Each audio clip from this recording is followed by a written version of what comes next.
abortion, talk about it. We don't talk about it, and we don't talk about it enough, and we need to talk about it. And so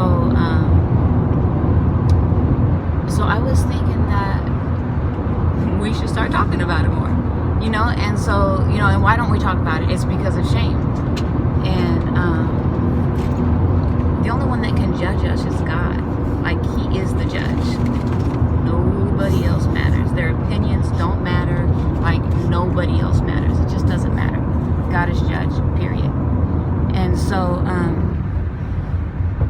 and all you got to do is ask him to forgive you, and he throws it into the sea of forgetfulness to remember it no more. That's it. Like, he forgives you. And he doesn't just forgive you, but he redeems. Like, he's such a redeemer. And he doesn't just redeem, but our kids that we aborted aren't like nowhere. They're growing up in heaven. Like, they are in heaven. There is no pain. They've never had to experience, with the exception of them being ripped from our wombs, that pain that I'm convinced that they feel.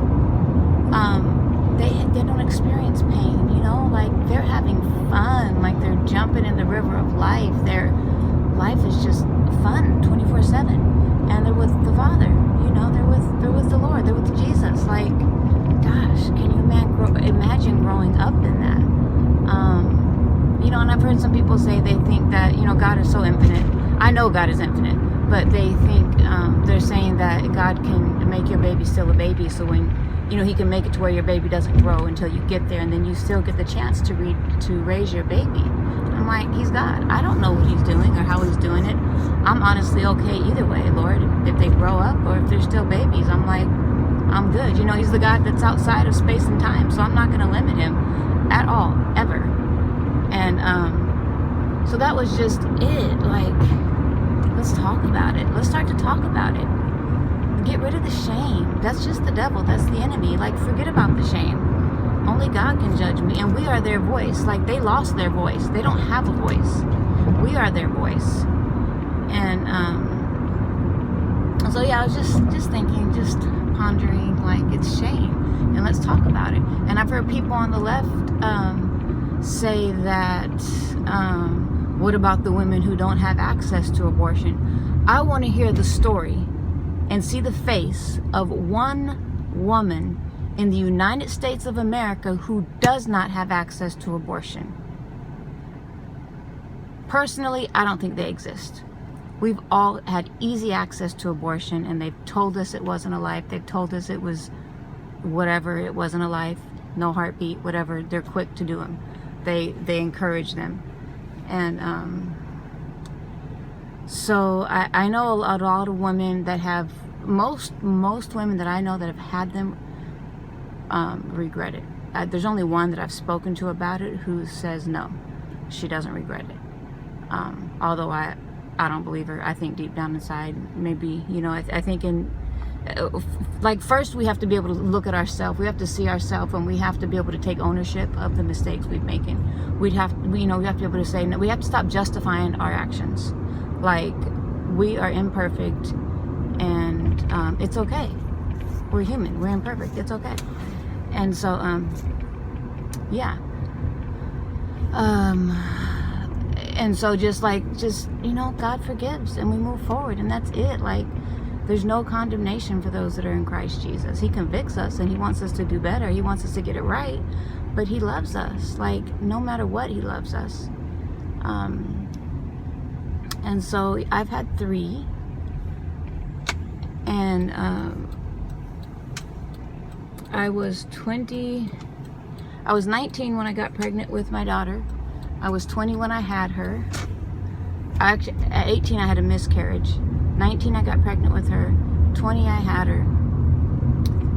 20 I got pregnant with my son, and when I was 21 I had him. And I was in a bad relationship. The guy I was with was like abusive, like really abusive. And so I finally left. I finally got the courage to actually get the restraining order and leave for good. My son was, I think, about 2 months old, and then I found out I was pregnant, and I was like, okay, he was a few months old, I don't know, 2-3 months old, I don't know. And then I found out I was pregnant again. And so, and I wasn't living for the Lord. I grew up in church, but I wasn't living for the Lord during this time at all. Religion had hurt me. Nobody taught me relationship with Jesus Christ, and religion hurt me, and religion, I was never good enough. I could never be good enough. So anyway, but through the blood of Christ and relationship with Jesus Christ, we're good enough because he makes us good enough. He redeems us and he restores, and he's amazing. But so yeah, so that was when I had my first abortion, and then within that year I had 2 more. The last one, it might have been a year and a half. The last one I had not planned to have. I planned on having them, and then my boyfriend came in and he was like, I got the money, we're having an abortion, let's go. And that one already had the due date. The other ones I didn't have the due date, but this one I had the due date because I planned on having it. So anyway, yeah, that's kind of my story in a nutshell.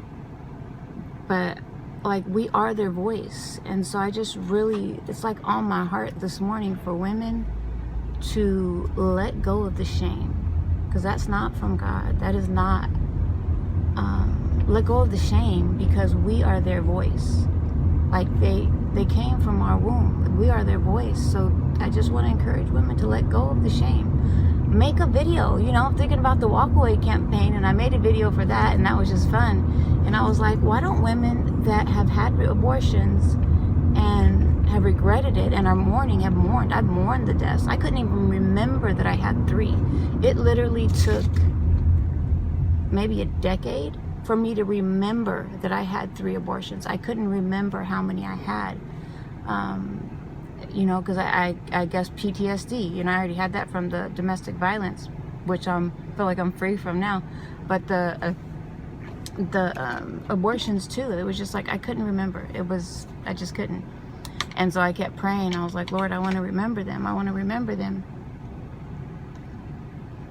And then I was able to remember them, and it was wonderful. And I was like, my babies, they're in heaven, and they're with Jesus, and they're safe. Like, they're actually better off. But at the same time, they never had a chance to fulfill their destiny in the earth, because I signed the death warrant that gave the abortion industry permission to make my womb a gas chamber to snuff out life. And to be able to come to terms with that has been amazing. All right, dude, why did you get on your bike? This guy literally just like jumped out in front of me, and then tripped over the curb and almost fell into the street when he was trying to get up. But anyway, like, be able to come to terms with that and just let God heal you. Let him heal you, because he wants to heal you. We just have to open up and take our walls down and let him heal us. Get into worship, get into prayer, go find a good church, whatever it is, but he wants to heal us from this. And our kids they just never got to fulfill their destiny, and that bothers me. They never got a chance to speak a word in this earth that was taken from them. And I have to, like I said, take ownership. I'm guilty, but God forgives. That's it. That removes the shame right there. That removes the shame right there. And no more shame. Like, no more shame. Jesus died so we would be free, and so we walk free in the earth, and we're free. And I'm tired of this, this abortion trying to shut our voice down, and the left trying to shame us if we disagree with them. It's like, no, I am their voice, and I just feel that so strong. Like, no, I am their voice, and So yeah, that's it. I feel like I'm rambling kind of, but yeah, as many women, I just encourage you. Hashtag I am their voice. Like, let's do it. Let's have a face. Let's talk about, this is the closest to the face. I mean, my kids that are 19 and 20 now, I often, I wonder what they look like, what they would look like, my kids now. What color their eyes would be, what color their hair would be, and what their voice would sound like, and what day they actually would have been born. What things they'd be passionate about. What my son and daughter are passionate about. What things they would be passionate about. And yeah, I won't get to hear that till I'm in heaven, but it'll be wonderful. It'll be beautiful, and we have that to look forward to. And so my thing that I feel like it's been on my heart for maybe a year or two about them being there. It's like, I want to make them proud of me. I want to make them proud of me. I want them to be proud of their mama. And they've forgiven me. If you guys your kids have forgiven you, they don't hold it against you. And so she feels the tears, so she's checking me out. Anyway, our kids don't hold it against us. So hashtag I am their voice. And their voice needs to be heard. God bless you.